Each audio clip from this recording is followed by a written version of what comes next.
I'm Michael, and in this video, I'll show you a simple way to size a complete off-grid solar system and build the basic wiring layout. Whether you're planning a system for a camper van, a small cabin, or an emergency backup setup at home, the same process works. I'll keep everything straightforward so you can follow along from start to finish. The first step is to figure out how much energy you actually use in one average day. Write down every appliance you plan to run, its power rating, and about how many hours you expect to use it each day. For the refrigerator, remember that the compressor doesn't run continuously. In this example, I'm using a 30% duty cycle, which means it operates for roughly 8 hours over a 24-hour period. If you're building a new system, a dedicated direct current refrigerator is usually more energy efficient than a standard alternating current model. After adding up all the daily loads, the total comes to 2,600 watt-hours per day. Next, decide how many days you want the battery bank to keep everything running without any solar charging. This is called your backup time, or autonomy. In this example, I'm choosing 3 days. So I simply multiply 2,600 watt-hours by 3, giving me a total battery storage requirement of 7,800 watt-hours. Now it's time to choose the system voltage. Rather than picking it at random, I like to base it on the inverter's maximum current demand. For most vans and smaller mobile systems, 12-volt or 24-volt setups are common. For cabins and larger backup power systems, 48-volt is usually the better choice because the higher voltage keeps the current lower, allowing you to use smaller cables and reducing power losses.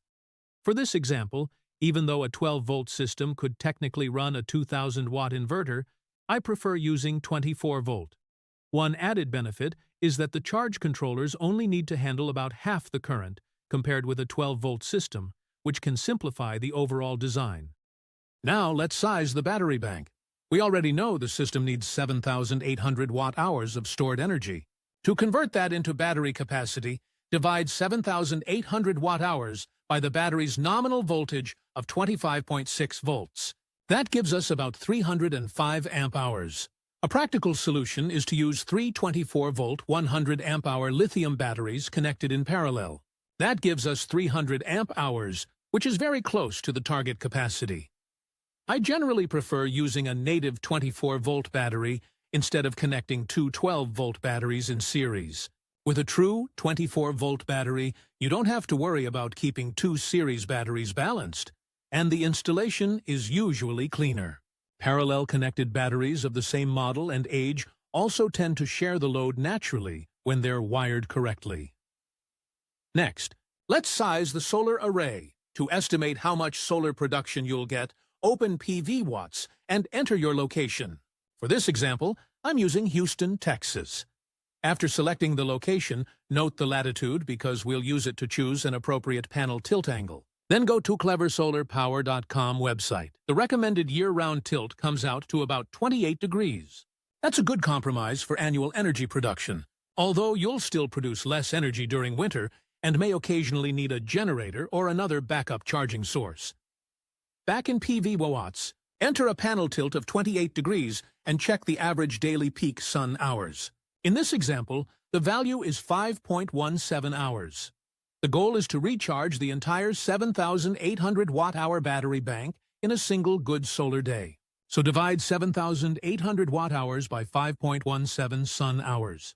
That works out to roughly 1,510 watts of solar panels. Since panels come in standard sizes, it's better to round up than down. 4 400-watt solar panels give us a total array size of 1,600 watts, which is a practical match for this system.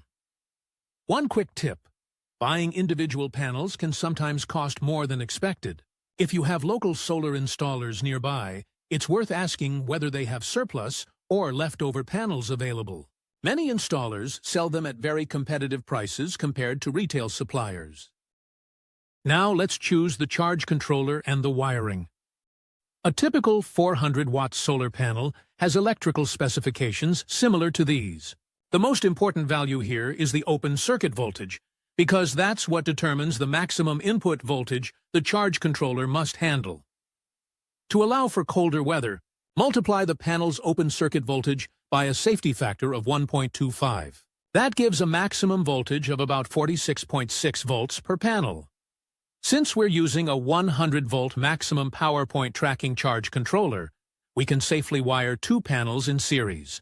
With 4 panels total, that means 2 separate strings, each feeding its own charge controller. Each controller handles about 800 watts of solar power. At a nominal battery voltage of 25.6 volts, each charge controller can deliver roughly 31 amps of charging current. For that reason, a 30-amp maximum power point tracking controller is a good fit for this design. Between the solar panels and the charge controller, I recommend installing a dedicated solar disconnect switch for safer maintenance. In this example, the cable run is around 45 feet, or about 14 meters. 10-gauge, or 6 square millimeter photovoltaic cable keeps the voltage drop below about 3%. From the charge controller to the bus bar, the maximum charging current is around 30 amps. After applying the continuous load safety factor, the design current becomes approximately 38 amps. A 40-amp fuse, together with 8-gauge or 10 square millimeter cable, is an appropriate choice for the battery bank. Connect the 3 24-volt batteries in parallel and protect each battery with its own terminal fuse. This way, every battery has individual overcurrent protection. Finally, let's size the inverter cables.